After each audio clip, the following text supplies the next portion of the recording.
Atenção patrões, quem não repassa a contribuição previdenciária pode estar cometendo crime e prejudicando o trabalhador. A gente fala sobre o aplicativo do MEI lançado pela Receita Federal e que promete facilitar a vida de quem é microempreendedor individual.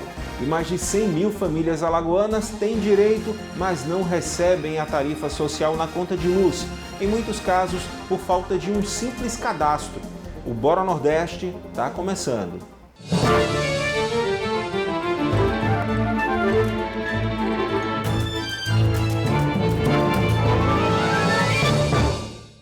Olá, bom dia. A gente começa o Bora Nordeste falando sobre os direitos do trabalhador. Se o patrão desconta, mas não repassa as contribuições previdenciárias, pode estar cometendo um crime. O Henrique Pereira conversou com um especialista sobre o assunto e tem mais detalhes para a gente. Você que é empresário, preste atenção. Caso você não esteja repassando de maneira devida os direitos previdenciários do seu colaborador, você pode estar sendo penalizado naquilo que prevê a lei. Exatamente, não se espante não. É preciso estar em dia com essas obrigações. Quem vai falar um pouco mais acerca desse assunto e explicar para a gente quais são essas penalidades é o advogado Daniel Gueiros, ele que é especialista em direito previdenciário.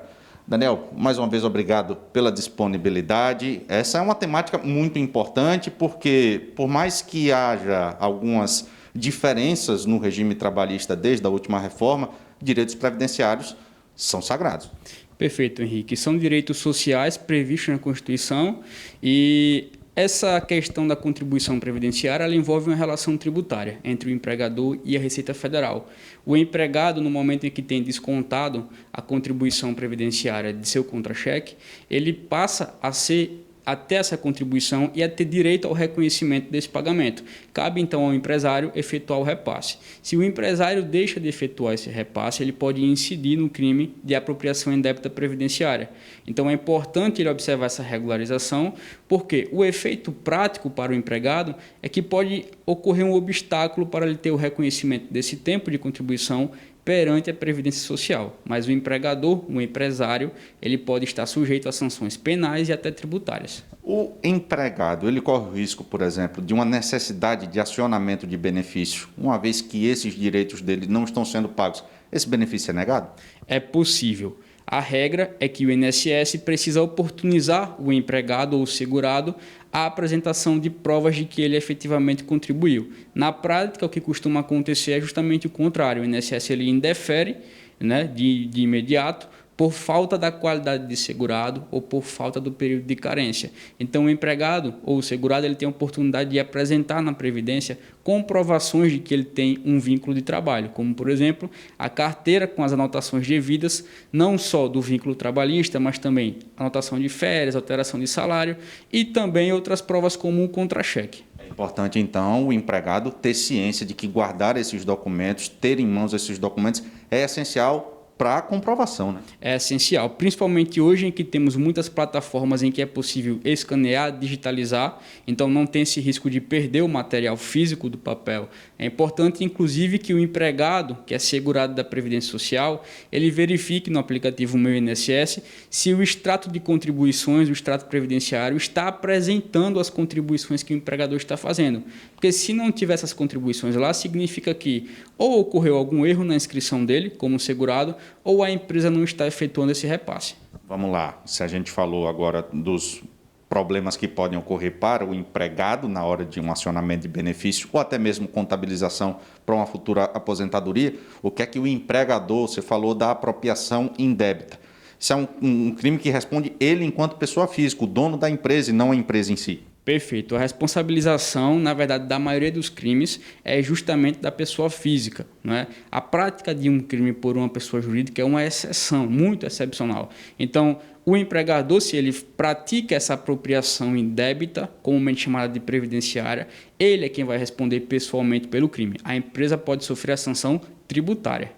Nesse caso, a seção tributária, a pena vai ser calculada em relação ao que está sendo devido a esse empregado ou tem um cálculo diferente? Isso, a Receita vai fazer o cálculo de acordo com o valor das contribuições que não foram repassadas e aí serão acrescidos juros e multas. Muito bem. E essa é uma obrigação empresarial, como foi bem dito. A gente sabe que hoje a preocupação em relação aos direitos trabalhistas tem sido palco para muita polêmica. A última reforma ela tem garantias, mas também faz algumas ressalvas a certos benefícios.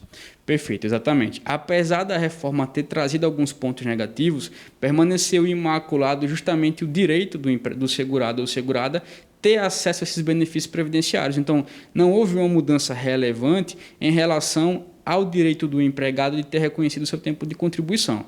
As mudanças mais penosas foram justamente nos requisitos para o acesso a alguns benefícios programáveis, como, por exemplo, as aposentadorias. Mas no que diz respeito a benefícios por incapacidade, mesmo período de carência, mesma exigência em relação ao número de contribuições. Para a Band Nordeste, Henrique Pereira. E olha, antes do leilão do 5G no Brasil, uma comitiva do Ministério das Comunicações está fazendo uma excursão por 5 países para conhecer a estrutura da tecnologia.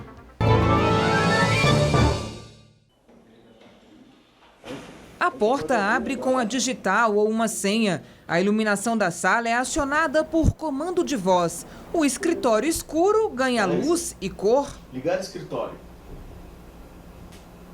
Para automatizar o apartamento, Luiz instalou internet com fibra ótica. Mas a casa da avó, num bairro afastado, só vai ter acesso a toda essa tecnologia com o 5G.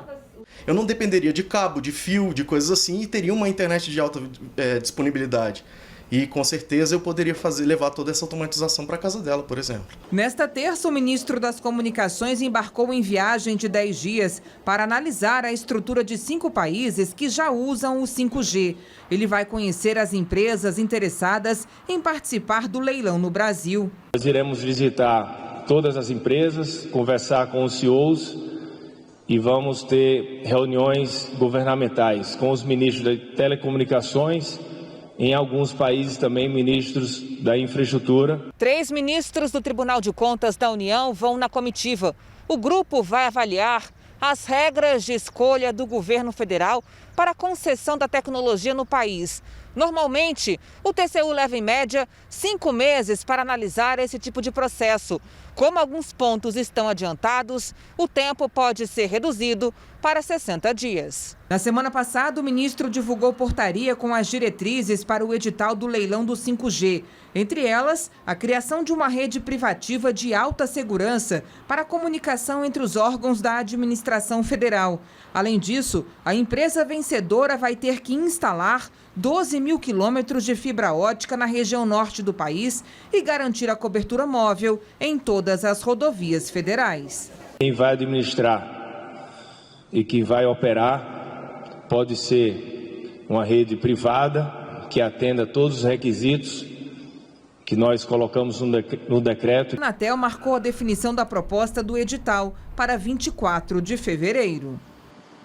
No próximo bloco a gente fala sobre o aplicativo do MEI, lançado pela Receita Federal e que promete facilitar a vida de quem é microempreendedor individual. O Bora Nordeste volta daqui a pouquinho.